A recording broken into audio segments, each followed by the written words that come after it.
Hello po mga ka-viewers, may panibagong gagawin na naman po tayo dito na apat na speaker na D12. Ito, D12 siya, whopper lang nakalagay dito. 350 watts. So, 500. Taas, ang lit lang na magnet.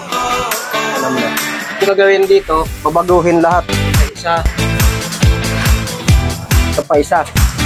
Putas, ayun. Nasilip na. Papalitan natin ang con. Tapos, babaguhin natin po dito yung rewind. Nakapalan po natin ang magnet wire. Kasi yung rewind nito, maliit lang. Ito yung rewind na nandito na dati sa akin. Ayan, isang sukat lang siya. Susukatin natin kung ano yung lock. 35mm lang. Nandito lang. 35mm. So gagawin po natin, babaguhin po natin ang rewind lahat. Bago ko i-rewind, ipakita ko po sa inyo kung gaano kakapal yung magnet wire na gagamitin natin. Nakakasya doon sa butas ng speaker, doon sa lagayan ng coil niya. Bago ko i-rewind, ipakita ko po sa inyo kung gaano kakapal yung magnet wire. Gagawin natin ito sub. Dalawa dito yung nasunog na pigtail. Wala na. Sobrang lakas ng ampli. Yung dating ampli dito, pinalitan niya dahil medyo mahina yata yung nabili niya. Yung ampli niya nakastas. Yung spider, i-spray na lang natin ng Pilox para tumigas. Para naman hindi yung pag bumayo siya, hindi yung sumagad dito sa puwitan. Ayan, dito sa puwitan. Kasi manipis lang po ito siya para medyo matigas. Kasi ang mga sub naman, talagang matitigas naman talaga yun. Kasi base lang ang hinahabol natin doon, hindi boses. So kung gusto natin ng boses, i-rewind natin ang pamboses. So 8 ohms yun kapag ano, kahit tumalas pa sa 8 ohms kasi pamboses lang naman siya. Pero pag pang base, pwede na doon yung 5 ohms. Ayun ang mas malakas. Halimbawa pag nag-testing ka, hinaan mo muna bago ka mag-testing. Kahit yung halimbawa bubuhayin mo muna yung ampli, i-off mo muna yung volume kasi pag unang bukas mo ng ampli, ang lakas ng impact ng power sa speaker. Kaya yan minsan madalas masunog yung speaker o kaya yung mid-range at saka tweeter kasi sa biglang pasok ng kuryente. Yan. Dalawa na lang yung yung kun na nandito. Kung kinausap ko yung may-ari, sa Martes na lang ng hapon. Kasi apat ito, puro palitan ng kun. Si Jess, mayroon. Si Dosi, wala na. Dalawa na lang. Ubus-ubus na. Martes na lang babalikan. Pero po mga ka-viewers, panibagong vlog, panibagong video na naman po ako ipapakita sa inyo. Ngayong araw ay magbabaklas po tayo nitong apat na D12. Ayan po. Itong damper, patitigasin po natin siya. Kasi babaguhin po natin yung rewind niya. Kailangan, pag nabago yung rewind, kailangan matigas yung spider para pag bumayo, hindi po siya sasagad dito sa puwitan, dito sa bakal.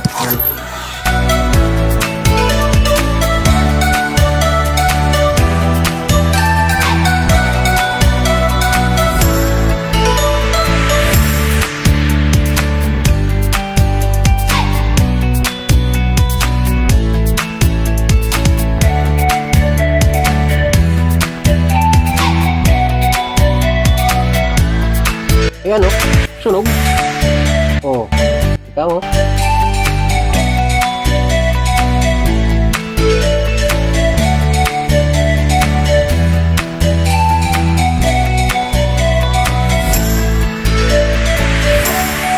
Ayan, sunog din. Kita mo yung gilid. Ayan o, kitang-kita.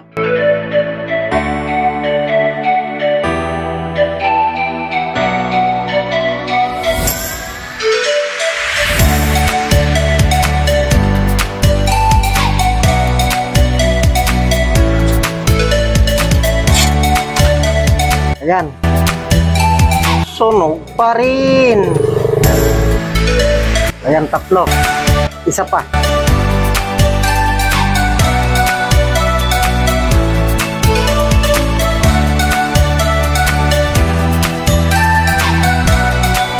Hindi siya gaano sunog. Sayad naman dito sa kabila. Ito, babaguhin na po yung rewind. Ayan. Babaklasin po natin para maipakita makita natin ng maayos. Okay. Tatanggalin natin dito sa spider para mapakita ko. Yan. Ito na po yung apat na Bosco wheel dito po sa apat din na D12. Ayan. Magbabaklas tayo dito ng isa kung gaano kakapal yung dati niyang magnet wire. Ayan, manipis. Laki ng pagitan ng 29. Ayan, 29. So, hanapan natin ang kaparehas. Ito, 31. Ayan, 31.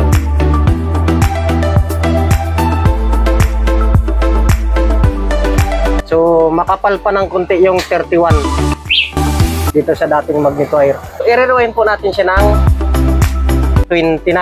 Ayan. So, marami tayo nito, 29. Pero to kasya pa ito sa ano kasi dami pan laman. So, ang makukuha natin dyan na ohms ay 4 ohms lang.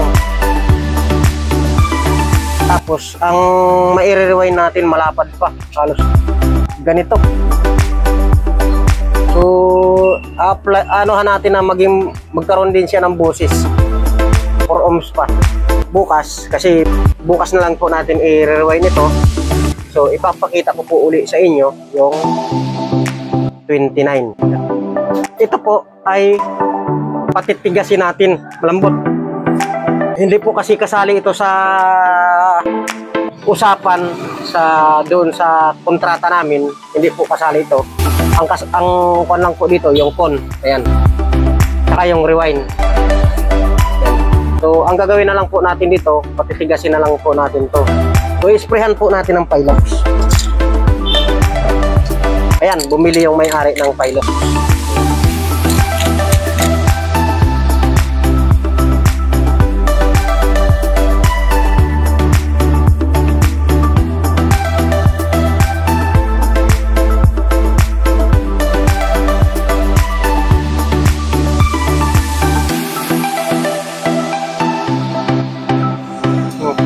Palitan ko yung dalawang babin kasi ayun oh. Sira na. Yung isa rin. Ayan. Sira na rin. Kali dalawa lang ang magagamit doon sa babin. Dahil yung nasunog. Sumayad pati sa sobrang lakas ng patugtog. Nakabulyom. Ayan, ito papalitan ko siya. Dalawa. So, lilinisin na rin natin to. Okay.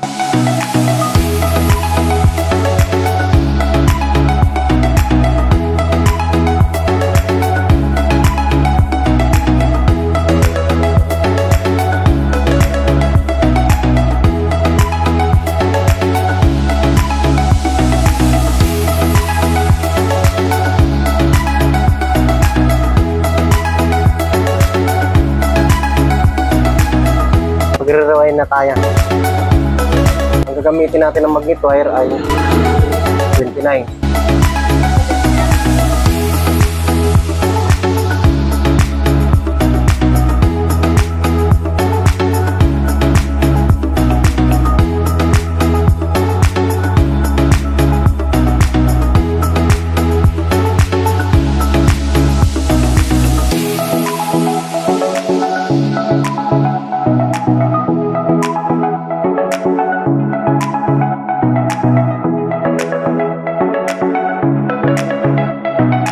Makuha natin dito yung 4 ohms.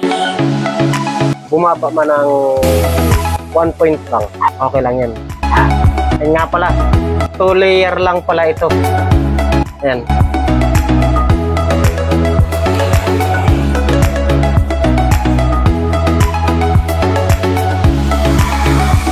Apat na ito siya. So, 4 ohms lang to. Kahit mag 3.9, pwede na po yan. Ayan, ikakabit na po natin itong mga coil dito po sa apat na D12 na concert na 8 ohms. Ayan, 8 ohms. Ngayon, ang ginawa po natin dito ay 4 ohms na lang.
tapos na po natin dikitan itong apat na D12. Yan. I-testerin ko nga po muna pala yung apat na speaker na concert na D12. Baka dumating na yung may-ari para malaman po natin kung ilang ohms. Mamaya na ako kakain sa bibili ko ng ilang. Buti na alala ko. Ayan, dalawa. Ito, testerin natin. Ano yan? Para yung kita-kita. 3.9. 4 ohms na rin yan kasi may wire pa eh. 1 point lang eh. Yan. Yung isa. Ito, isa pala eh. Yung isa dito sa taas. Taob na lang natin. Kaya ba? Hindi masisira. Kung ilang ohms ito. Ilang ohms ito. 3.9 din. Ayan. 3.8, 3.9. Lakas niyan. Ayan. 29 yung magnet wire na ginamit ko dyan. Dati siyang whopper lang siya na 300 watts. Ngayon, sub na yan siya. Pero may boses pa rin kasi nirewind ko siya ng pang mid-bass ang apat na speaker. So, kukunin na yung apat na D12. Ayan, iti-testing na lang po natin. Nandito yung may-ari. Lagyan muna natin ng takip bago natin i-testing.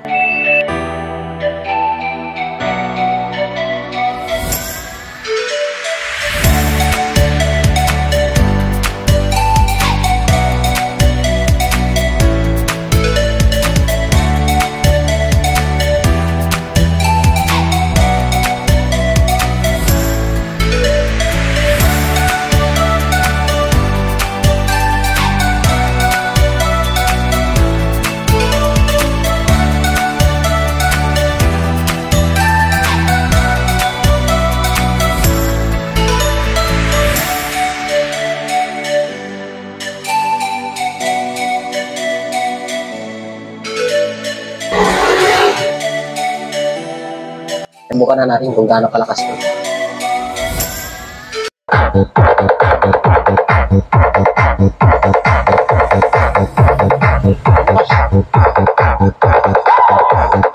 Iba naman.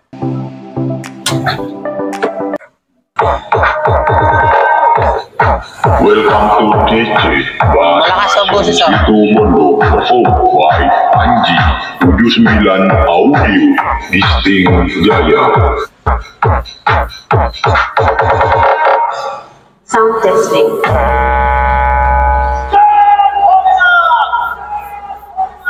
Sound testing. Lakas. Speaker check.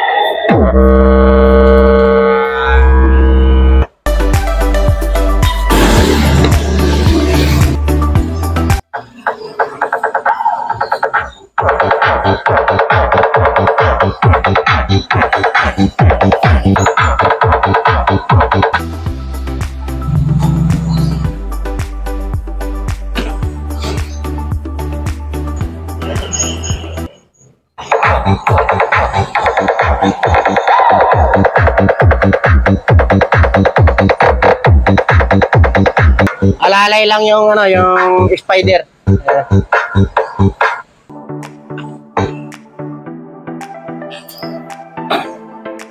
Okay. Pwede mo kiskisan na lang din ito ng steel brush. Steel brush? Oo. Tapos sprayan mo.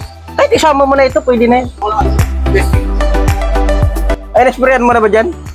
Testing lang. Baka magalit dito. Nakuha na yung speaker na apat.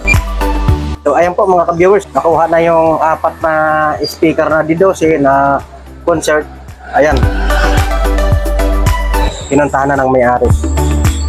Ayan po, huwag niyo po kalilimutan mag-like, mag-share, mag-subscribe na rin po sa YouTube channel ko para updated po kayo palagi sa susunod ko pa pong mga video. Yan po, maraming salamat po. Thank you!